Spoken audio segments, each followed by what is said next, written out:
प्रभु यीशु मसीह के नाम में आपको अनुग्रह, शांति और आशीष मिले। एक परिवार था जिसमें एक पति, पत्नी और बच्चे थे और अच्छा परिवार था। लेकिन पति जो था कुछ नास्तिक किस्म का व्यक्ति था। बुरा आदमी नहीं था, सारे नास्तिक बुरे नहीं होते हैं, लेकिन वो परमेश्वर पर विश्वास नहीं करता था। और अगर वो किसी ईश्वरीय शक्ति पर विश्वास थोड़ा बहुत करता भी था, लेकिन वो विशेषकर यीशु मसीह के सत्य को ग्रहण नहीं कर पाता था। विरोधी नहीं था वो, लेकिन वो उस सत्य को ग्रहण नहीं कर पाता था। जो पत्नी थी वो प्रभु यीशु का बहुत भय मानती थी और उसने बच्चों को भी परमेश्वर के भय में बड़ा किया था। और कई बार इनके घर में वाद विवाद होता था इन बातों पर। और एक शाम की बात है कि जब ये ठंडी जगह में रहते थे, मतलब सर्दियों में बहुत ठंड हो जाती थी, बर्फ पड़ती थी। तो एक शाम बर्फ पड़ रही थी और पत्नी और बच्चे एक प्रार्थना सभा में जा रहे थे और पत्नी ने फिर भी पति को कहा, चलिए आप आइए, आज तो प्रभु यीशु के जन्म के बारे में बातचीत होने वाली है। तो उसने कहा, नहीं नहीं, मुझे कुछ आने की ज़रूरत नहीं है, ये कहानी बकवास है। क्यों परमेश्वर अपने आप को इतना नीचे करेगा और पृथ्वी पे आकर मनुष्य बनेगा? ये तो एकदम बेवकूफ़ी वाली बात है, रिडिकुलस है, उसने कहा।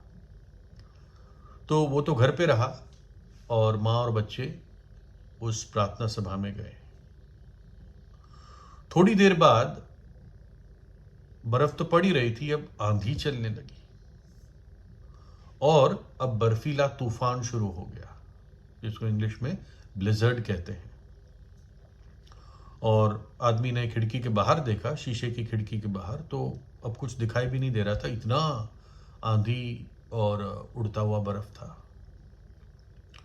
तो उसने सोचा, चलो फिर बैठकर आग के सामने अपने आप को सेकता हुआ रिलैक्स करता हूँ, आराम करता हूँ शाम को। तो एकदम उसको खिड़की पर कुछ धड़ करके लगने की आवाज़ आई और उसने बाहर देखा तो कुछ दिखा नहीं, क्योंकि तूफान, बर्फ इतना था। लेकिन जब थोड़ा सा तूफान शांत हुआ तो वो बाहर गया देखने के लिए कि खिड़की पे क्या चीज़ लगी थी। बर्फ लगने से इतनी बड़ी आवाज़ नहीं आएगी। तो उसने एकदम देखा कि उसके घर के बाहर आंगन में, कंपाउंड में बहुत सारे बतख है। ये वो बतख नहीं है जो पानी में तैरते हैं। एक्चुअली ये 3 पक्षियों का एक ही परिवार माना जाता है, जिसको बतख कहते हैं, हंस कहते हैं और इंग्लिश में गूस कहते हैं। डक, गूस और स्वान, और ये एक ही परिवार के माने जाते हैं। और इसमें से जो कुछ बतख होते हैं वो उड़ते हैं ऊंचे आकाश में, हंस भी उड़ता है। तो एक ही परिवार के माने जाते हैं। तो अब ये क्लियर नहीं है कि ये हंस थे या वो ऊंचे उड़ने वाले बतख थे, है ना। एक प्रकार से वो भाई बहन माने जाते हैं। तो ये जो पूरा ग्रुप था बतखों का, ये अब दक्षिण की तरफ उड़ के जा रहे थे, क्योंकि ठंड यहाँ पर बढ़ गई थी। आपको मालूम होगा, पक्षी माइग्रेट करते हैं साल में, जब बहुत ठंड होती है वहाँ छोड़कर गर्म जगह पर जाते हैं, और जब वो ठंडी जगह ठीक हो जाती तो वापस आते हैं। तो ये इस जगह को छोड़कर दक्षिण की तरफ जा रहे थे, लेकिन सडनली ये तूफान आ गया और तूफान में वो उड़ नहीं पाए और ये सब नीचे के नीचे इस आदमी के घर के बाहर के आंगन में आके ये नीचे उतर गए। प्रैक्टिकली ये खो गए थे भटक गए थे। अब इनके पास खाना नहीं था और इनके पास कोई रहने की गर्म जगह नहीं थी, क्योंकि बाहर ठंड में थे ये, है ना। आपको मालूम है पक्षी तो स्वेटर पहन नहीं सकता। तो अपने पंख फड़फड़ा रहे थे और गोल गोल घूम रहे थे, है ना, खोए हुए। और फिर उसको समझ में आया कि इसमें से एक या दो आकर ये मेरी खिड़की पे लगे, इसलिए वो आवाज आई। और आदमी को बड़ी दया आई इन बतखों पर। इसके पास भी कुछ प्राणी थे। इसने सोचा कि जो मेरा खत्ता है, बान है, इसमें इनको मैं रख देता हूं और बाद में इनको छोड़ दूंगा जब थोड़ा मौसम ठीक हो जाएगा और वहां पर थोड़ा अच्छा गर्म है, ये अपने आप को सुरक्षित महसूस करेंगे। रात यहां बिता देंगे, सुबह इनको छोड़ दूंगा। तो उसने जाकर अपने उस गोडाउन का, खत्ते का दरवाजा खोला और इंतजार किया कि ये चल के अब अंदर चले जाएंगे। लेकिन वो बतख वहीं पे गोल गोल घूमते रहे, बिना किसी जैसे उद्देश्य के, घबराए हुए, कंफ्यूज से। तो फिर उसने किसी तरह, जैसे किसी पक्षी को या प्राणी को बुलाते हैं आवाज करके, वो भी कोशिश की, लेकिन वो और दूर भाग गए। फिर वो अपने किचन में गया, कुछ ब्रेड लेके आया और ब्रेड को थोड़ा थोड़ा ऐसे डाल के जैसे लाइन बनाई कि ब्रेड खाते खाते वो अंदर आ जाए। वो तब भी नहीं आए, है ना। अब ये थोड़ा सा अब चिढ़ने लगा आदमी कि यार ये मैं इतने कोशिश कर रहा हूं इनके भले के लिए, तब भी अंदर क्यों नहीं आ पा रहे, है ना। फिर उनके पीछे चला गया कि उनको डरा के मैं अंदर भेज दूं, है ना, क्योंकि अगर पकड़ते तो वो बहुत घबरा जाते और कई सारे थे। तो उसने ये भी कोशिश की, तब भी वो अंदर नहीं गए। और फिर वो अपना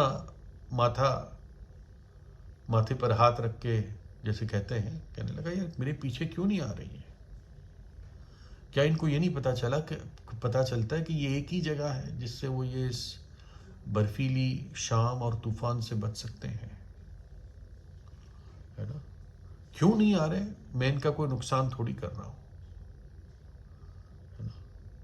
और तब उसको एकदम एक जैसे विचार मन में आता है ना कि यार मैं खुद ही बतख होता तो इनसे बात करके इनको समझा देता कि यही सुरक्षित स्थान है। और तब एकदम उसको एक आइडिया आई। वो अपने ही जो उसका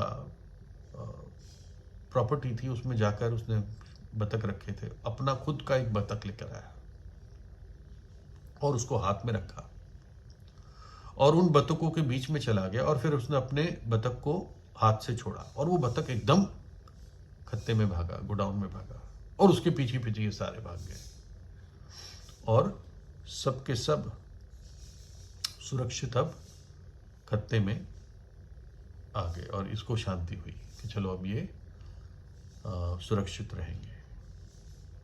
और जब वो ये बात का अंत कर ही रहा था कि चलो अब ये सुरक्षित हो गए, उसको एकदम वापस अपने शब्द याद आए कि अगर मैं बतख होता तो मैं इनको बचा लेता, ये मेरी बात समझ लेते, है ना। और तब उसको अपनी वो बात याद आई जो उसने अपने पत्नी को शाम से पहले कही थी कि परमेश्वर को क्या जरूरत थी अपने आप को नीचा करके मनुष्य बनकर आने की। अब उसको सब कुछ समझ में आने लगा कि परमेश्वर ने यही किया। हम उन बतखों की तरह थे, अंधे, खोए हुए और विनाश के कगाड़ पर, लेकिन परमेश्वर ने अपने पुत्र को हमारे खातिर भेजा, जो हमारे समान बनकर इस पृथ्वी पर आया, पाप रहित होकर एक कुंवारी के जरिए उसने जन्म लेते हुए वो इस पृथ्वी पर आया, है ना। और इस बात को सोचकर एकदम उसको अद्भुत मन में शांति हुई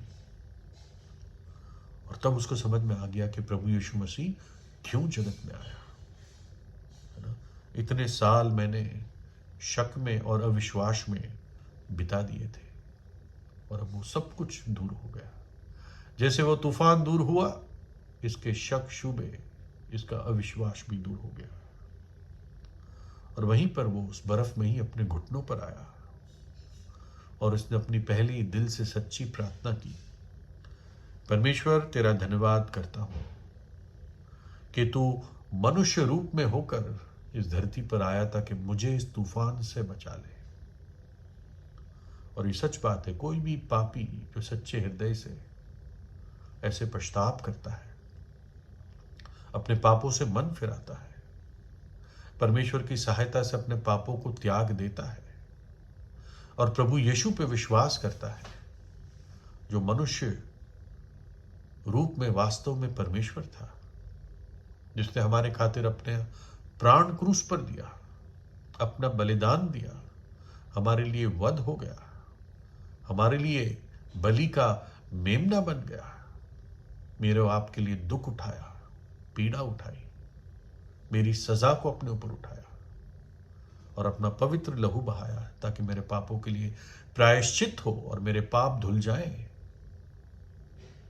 और इतना ही नहीं, वो मृतकों में से तीसरे दिन जी उठा। वो जीवित परमेश्वर है और हर एक पापी के हृदय पर खटखटाता है, हर एक बतख को यानी मनुष्य को बचाना चाहता है।